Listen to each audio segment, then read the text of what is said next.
मेरी एक favourite film है। अब तक जो लोग मुझे जानते हैं वो इसके बारे में जानते हैं। बहुत दिनों से मैं सोच रही थी कि मैं इस फिल्म पर बात करूं, लेकिन जैसा कि होता है ना कि जो आपको पसंद है उस पर बात करने में आपको बहुत हिचक होती है, क्योंकि वो इतना अधिक पसंद होता है कि आपको लगता है कि आप उसके साथ कुछ न्याय कर पाएंगे कि नहीं कर पाएंगे। तो मेरी फेवरेट फिल्म है Bridges of Madison County. The Bridges of Madison County novel भी है और उस पर फिल्म भी बनी है। दोनों ही माशाल्लाह बहुत ही सुंदर है। और ये फिल्म मैंने यूट्यूब पर अपनी एक दोस्त के साथ देखी। मुझे इतनी पसंद आई कि कहीं से मैंने तब टोरेंट चलता था, डाउनलोड करके अपने पास रखी। और कभी कभी मैं देखती हूँ, बहुत नहीं देखती हूँ, क्योंकि जब भी मैं इस फिल्म को देखती हूँ हर बार ऐसा लगता है कि दिल टूट रहा है। अब दिल टूटने की इस बात पर भी ये फिल्म फेवरेट बनी हुई है तो कुछ तो खास बात होगी। इसके दो किरदार हैं, फ्रेंचेस्का और रॉबर्ट। फिल्म की कहानी मैं नहीं बताऊंगी, फिल्म आप खुद देखिएगा अगर आपने नहीं देखी है। तो फ्रेंचेस्का के लिए यह जानना बेहद जरूरी होता है कि रॉबर्ट के सारे कैजुअल रिश्तों में और उसमें क्या फर्क है। वो एक फोटोग्राफर होता है, दुनिया भर में घूमता है। उसी क्रम में वो ब्रिजेज ऑफ मैडिसन काउंटी के फोटो भी लेने आया हुआ है और तभी उनकी मुलाकात होती है। और उसके बारे में जानने के बाद ऑब्वियसली फ्रेंचेस्का को लगता है कि उसके सारे कैजुअल रिश्तों और उसमें क्या फर्क है। बात तो ये खास इसलिए भी है कि खुद फ्रेंचेस्का एक रिश्ते में है और उससे बाहर आने का भी उसका कोई इरादा नहीं है। इसके बाद भी वो एक झगड़ पड़ी इसी बात को जानने के लिए उसमें और बाकियों में फर्क क्या है। रॉबर्ट दयनीय सा हो कह उठता है। उसका एक्सप्रेशन देखने लायक है। वो दयनीय एकदम चेहरे पे भाव है। मैं तुम्हें चाह नहीं सकता क्योंकि तुम मुझे मिलोगे ही नहीं। उसे हम अपने लिए नहीं रह सकते क्योंकि वो हमारा कभी होगा ही नहीं। फिर भी उसके लिए जानना जरूरी है कि वह क्या महसूस करता है। उसके लिए उसकी पीठ से लग सिसकती हुई फ्रेंचेस्का कतई अपराधिनी नहीं लगती है। रॉबर्ट के आंसू पिघलते हुए आते हैं। मुझे माफ कर दो अगर तुम्हें बिल्कुल नहीं जता पाया कि तुम उन सारी औरतों से जुदा हो। ये सीन जो है ना, इसमें मेरा दिल ऐसे धक से रह गया। माफी किस बात की? तो अब मैं तुम्हें जता नहीं पाया कि मेरे जीवन में आने वाले अलग लोगों, दूसरे लोगों, दूसरी औरतों और तुम में क्या फर्क है। जब उसके प्रेम की बाबत पूछना पड़े तो सामने वाले को भाव में भरे व्यक्ति से माफी मांगनी चाहिए ना। जब वह राग दिल तक नहीं पहुंच पाता है और आप सच्चा प्यार करते हैं तो फिर माफी मांगने में हिचकना नहीं चाहिए। यूं तो रूह को सुकून बख्शने का मदावा होना चाहिए ना, पर हम औरतें भी किस कदर बेचैन रहती हैं ना, मन के भीतरी कोने का आवेग हमें छू जाए। शरीर का आवेग तो बाहरी है, वह भर कर भी अधूरा रहता है। हमेशा यह जानना जरूरी होता है कि साथ सोने वालों के सपनों में क्या ख्याल है। जिसके साथ बिस्तर साझा कर रहे हैं वह मन किसके साथ साझा कर रहा है। बाहें जब तुम्हारी वक्ष पर कसी हो तो उसका मन उन उभारों में दबा है कि किसी और पहाड़ के नीचे है। फ्रेंचेस्का के लिए भी ये जानना जरूरी था। आखिरी से पहले न जाने के मन के बाद भी फ्रेंचेस्का को बेचारे रॉबर्ट के मन में खुद को क्यों देखना था। क्यों बोलती रही वो कि मेरे इत्मीनान के लिए यह जानना जरूरी है। तुम्हारे खुद के वहां होने का सुकून होता है, उससे बेचैनी को क्या रिलीफ मिल जाता है। सिर्फ शरीर के लिए नहीं, मन के लिए भी, शरीर के लिए भी और औरतों के लिए यह ख्याल इतना जरूरी क्यों होता है। या सिर्फ फ्रेंचेस्का शरीक ही औरतों के लिए? फिल्म देखते हुए मेरे मन में ये बार बार ख्याल आया कि सारी औरतों के लिए बात जरूरी होती है कि फ्रेंचेस्का जैसी। यह फिल्म जब भी मैं देखती हूँ हर बार कुछ नया दे जाती है। इस फिल्म को देख कर लिखे हुए अलग अलग पीसेस हैं जिसे मैं पढ़ रही हूँ, क्योंकि इस फिल्म के बारे में सोचकर कुछ बोलना। इस बार रॉबर्ट से प्यार दे गई। पहली बार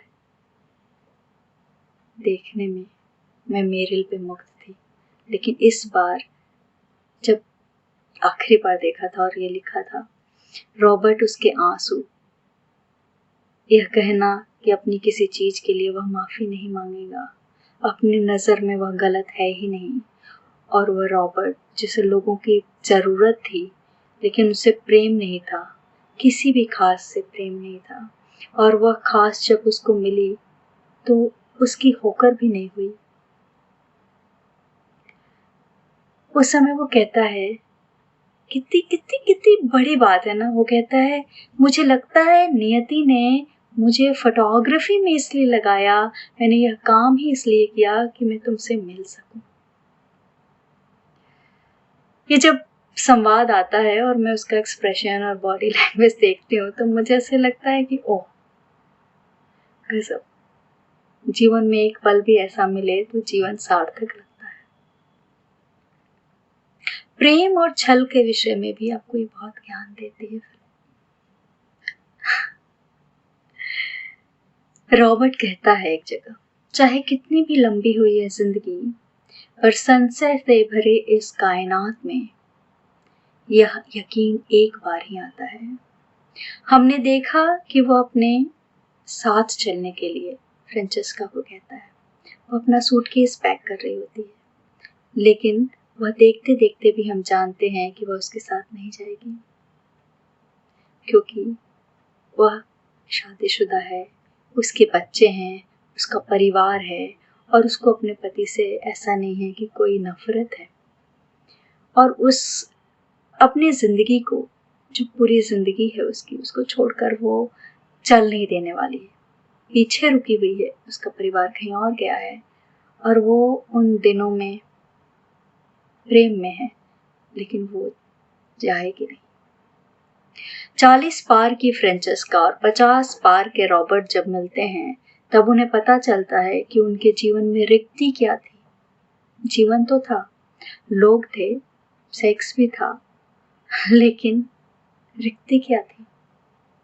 मानो अब तक की जिंदगी दोनों ने हिज्र में गुजारी थी और आगे भी तकदीर कुछ ऐसी ही थी, पर इन 3 दिनों में उन्होंने ऐसा पा लिया जो जीवन में एक बार भी मिल जाए तो लगता है कि ये मनुष्य का देह धरना सार्थक है। रॉबर्ट जेम्स वॉलर के नाम के इस बेस्ट सेलर उपन्यास पर बनी यह फिल्म मुझे तो उपन्यास से बेहतर ही लगती है। शायद इसके पीछे मेरिल स्ट्रिप और क्लिंट ईस्टवुड का बेहतरीन अभिनय है। क्लिंट ईस्टवुड पहली बार में मुझे उतने अच्छे नहीं लगे जितनी मेरिल लगी, लेकिन जैसा कि मैंने कहा कि बार बार देखने पर हर बार कुछ नया दे जाती है फिल्म। आखिरी बार में तो मैं पूरी तरह से क्लिंट ईस्टवुड की फैन हो गई थी। यह किशोर भावुकता की फिल्म नहीं है। किशोरावस्था लगभग पार कर चुके 2 बच्चों की वो माँ है, एक परिपक्व स्त्री है जिसके लिए हम ये नहीं कह सकते कि प्रेम उसकी ऊब से उपजा हुआ एक शगल है। एक संवाद में वह कहती है, यह वह जीवन नहीं जिसकी उसने कामना की थी। रॉबर्ट की रिक्ति ठहराव है तो फ्रेंचेस्का की ऊब जबती हुई एक रास्ता। इस फिल्म में मेरे प्रिय दृश्य वो हैं जिसमें जाने की चाह और रुकने की व्यवस्था होती है। फ्रेंचेस्का के एक असमंजस में हम दर्शक भी एक दो राहे पर आ जाते हैं। मेरा विवेक कहता है कि वह न जाए। देखते देखते मेरे भीतर जो एक सुचिंतित, एक विवेकवान मनुष्य है वो कहता है कि वो न जाए, लेकिन मेरा मन मुट्ठी में बन जाता है और कहता है, एक सख्त सिकंजे में कहता है कि काश चली जाए। आंखों से आंसू आते हैं। मैं जब भी देखती हूँ वो दृश्य, हर बार मुझे आंसू आते हैं और लगता है वो चली जाए। उसके बगैर गए हमारे दिल को भी सुकून नहीं मिलेगा। इस फिल्म में इस किस्म की संशयहीनता है। प्रेम में जो एकदम कहीं कोई दुविधा नहीं है कि मुझे इससे प्रेम है या नहीं।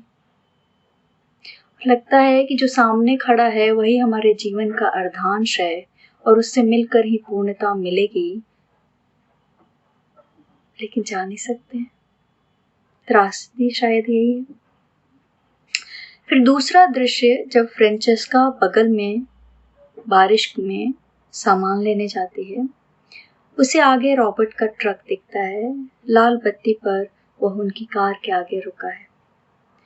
बारिश के धुंधलेपन में वह खिड़की की कांच से बाहर देखती है, क्योंकि सामने देखने पर रॉबर्ट से ज्यादा उसकी जो आईना है उसके ऊपर उसकी चेन लटकी हुई है जिसे उसने दिया है, और वह चेन देखकर वो एकदम बेचैन हो जाती है। उसके भीतर धसी चाहना चिलकती है। वो सोचती है काश चली जाती। वह रॉबर्ट को फिर से बताना चाहती है कि मैं क्यों नहीं आई और मैं कितना चाहती थी आना। उसके हाथ कार के दरवाजे को खोलने के लिए हैंडल पर कसते जाते हैं। बत्ती हरी होने के बाद भी रॉबर्ट की गाड़ी नहीं हिलती और बगल में बैठा उसका पति सामने वाले ड्राइवर पर घसमसाता है। उस विलंबित क्षण में लगता है जैसे वो दरवाजा खोल के अब निकल जाएगी। ट्रक पर बैठा पुरुष समझ जाता है कि इसके आगे कोई मंजिल नहीं है, इसके आगे साथ नहीं है। वो आगे बढ़ जाता है, उसके खुशहाल दाम्पत्य की कामना करता है। सपनों की उड़ान और जिम्मेदारियों की जकड़न, जीवन की एकरस बोझिलता और मन का अथाह उत्साह, निर्बंध प्रेम की जो डोर होती है, उसका तीव्र खिंचाव और परिवार के प्रति उत्तरदायित्व। इन द्वंद्वों को मेरिल स्ट्रिप ने जितनी संजीदगी से निभाया है, उसे देखते हुए हम इस किरदार की उलझनों में शामिल हो जाते हैं। कार का दरवाजा खोलने की जुगत में लगे हाथ और न खोलने की चेतावनी देता मन, बाहर की बारिश और भीतर के आंसू, कुल मिलाकर यही साबित करते हैं कि जीवन में प्रेम अंततः त्रासदी ही है। अन्ना कैरेना चली जाती है तब भी त्रासदी है, और फ्रेंचेस्का नहीं जाती है तब भी त्रासदी है। तो ये मेरी फेवरेट फिल्म है, क्योंकि ये बेचैन कर देती है। सही और गलत से परे जो प्रेम है उसके होने को दिखाती है। न जाकर भी वो जीवन में एक सुकून में है, क्योंकि उन्हें इस जीवन में महसूस हुआ कि वास्तव में अपने जैसा कोई मिल जाए तो कैसा लगता है। इसलिए मुझे ये फिल्म बहुत पसंद है। अगर कोई एक फिल्म होगी जिस दुनिया में मुझे कहना होगा कि ये मेरी फिल्म है, तो ये शायद मेरी फिल्म है।